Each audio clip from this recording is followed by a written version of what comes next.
Halo semuanya, perkenalkan nama saya Marcelino Prasnasuka selaku sebagai editor di kelompok ini. Perkenalkan, nama saya Yeremia Rangga Aditya dari Prodi Arsitektur kelas A dengan NPM 210118426. Saya Patricia Angelika Delviani, NPM 210118471 dari Prodi Arsitektur. Perkenalkan, nama saya Natalia Gracia Umpul Sungguh, NPM 210118450 dari Prodi Arsitektur Angkatan 21. Yang akan membahas tentang kesenjangan norma dan konstitusi di daerah istimewa Yogyakarta.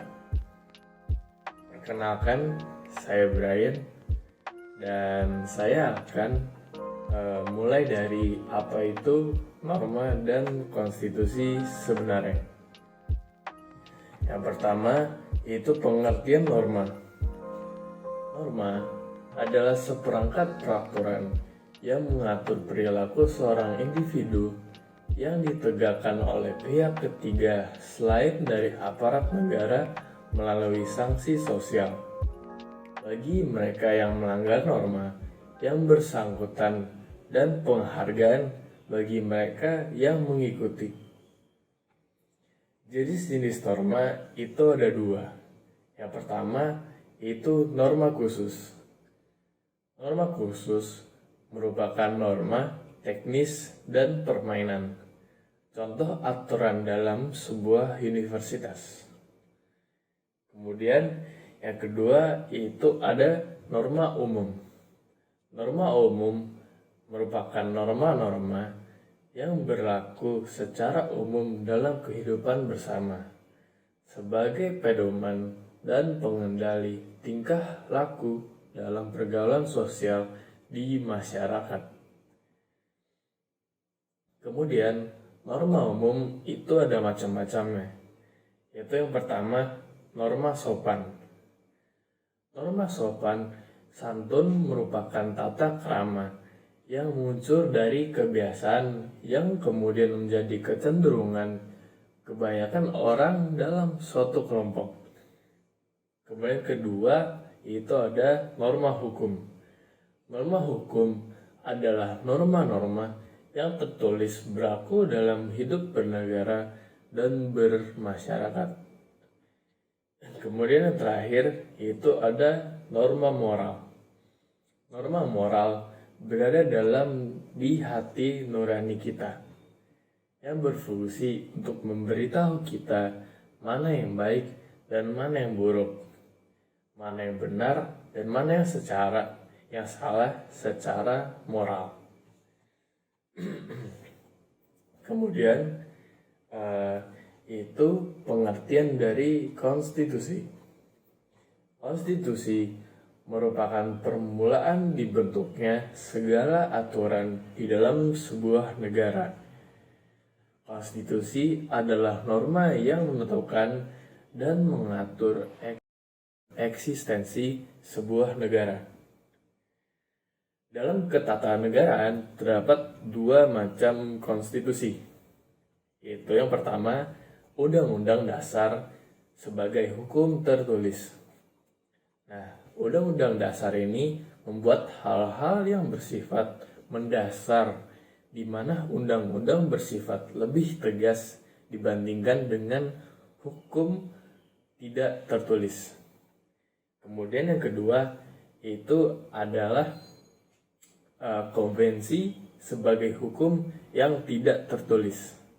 Nah, dalam ketatanegaraan, konvensi memiliki kekuatan hukum yang kuat, di mana konvensi ini bersifat fleksibel, sehingga dapat mudah diubah, menyesuaikan dengan keadaan. Kesenjangan antara norma dengan konstitusi adalah suatu kondisi di mana konstitusi kurang sesuai dengan norma yang berlaku di suatu daerah tersebut. Jika terjadi kesenjangan antara konstitusi dengan norma, maka tercipta konflik di masyarakat. Mengapa? Konstitusi yang tidak sesuai dengan norma memaksa masyarakat untuk berperilaku yang bertentangan dengan norma. Hal tersebut tentu kurang baik karena norma adalah suatu aturan dan nilai yang melekat pada masyarakat. Oleh karena itu, sebaiknya konstitusi dibuat sesuai dengan norma-norma yang ada. Sayangnya, kasus kesenjangan antara norma dan konstitusi juga terjadi di Provinsi Yogyakarta, Indonesia. Masyarakat Yogyakarta terbiasa menjunjung tinggi norma keadilan.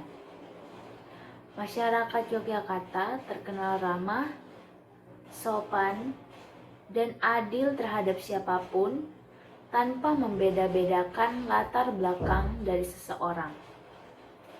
Namun, pemerintah Yogyakarta menerbitkan surat instruksi bahwa Gubernur DIY nomor 898-A-1975 tentang larangan kepemilikan hak atas tanah bagi warga non-pribumi. Dalam surat instruksi Wakil Gubernur DIY nomor 898-A-1975 berbunyi sebagai berikut.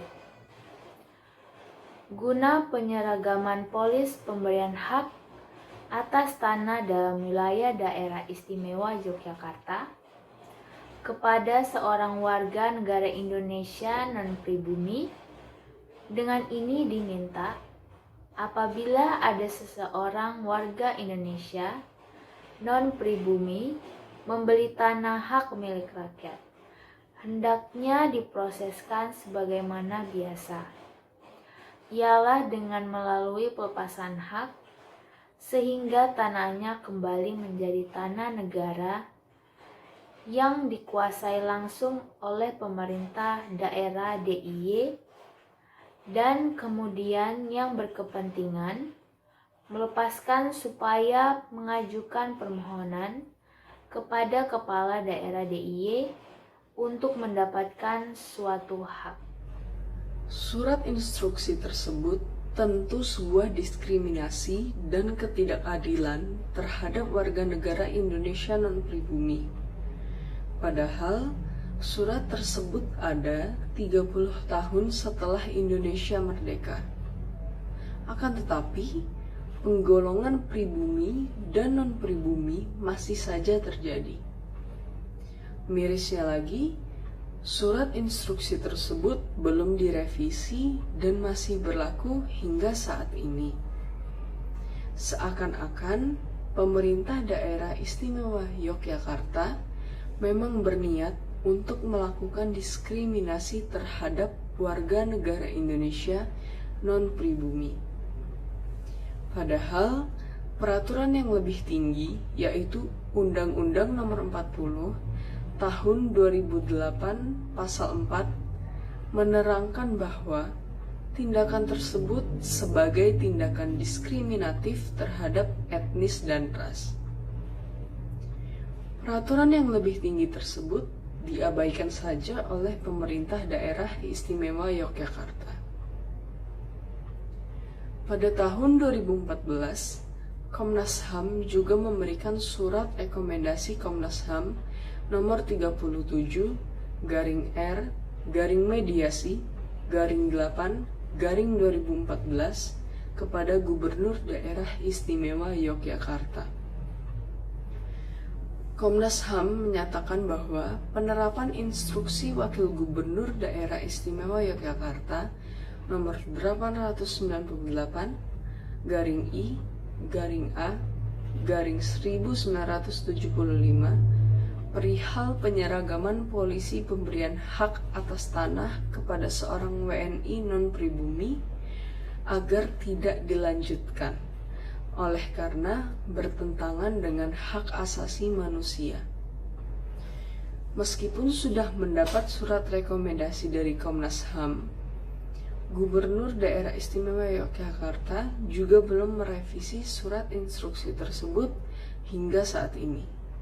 Yang artinya Gubernur Yogyakarta memang ingin melakukan diskriminasi dan pelanggaran hak asasi manusia di Provinsi Yogyakarta. Berdasarkan uraian di atas, tentu konstitusi tersebut melanggar dan bertentangan dengan norma keadilan.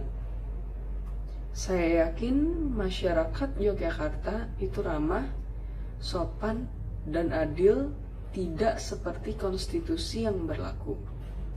Lebih parahnya, konstitusi tersebut juga mendapat surat rekomendasi dari Komnas HAM, yang artinya bukan hanya norma keadilan saja yang dilanggar, akan tetapi norma kemanusiaan juga dilanggar, dikarenakan bertentangan dengan hak asasi manusia.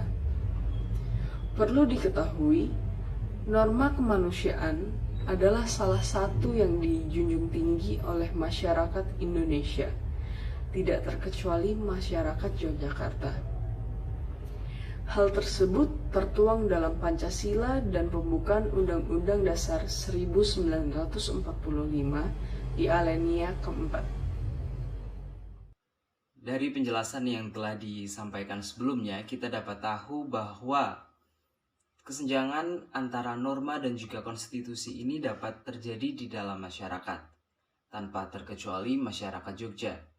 Kesenjangan ini dapat menimbulkan ketidakadilan dan juga dapat menimbulkan konflik di dalam masyarakat, di mana norma yang biasanya berlaku di dalam masyarakat seolah-olah tidak dapat berlaku karena adanya hukum yang mengatur dalam daerah tersebut. Hal ini sangat memprihatinkan karena dengan adanya hukum, kita mengharap kita dapat keadilan, tetapi dalam hal ini justru yang terjadi adalah sebaliknya. Sekian presentasi dari kelompok kami, terima kasih.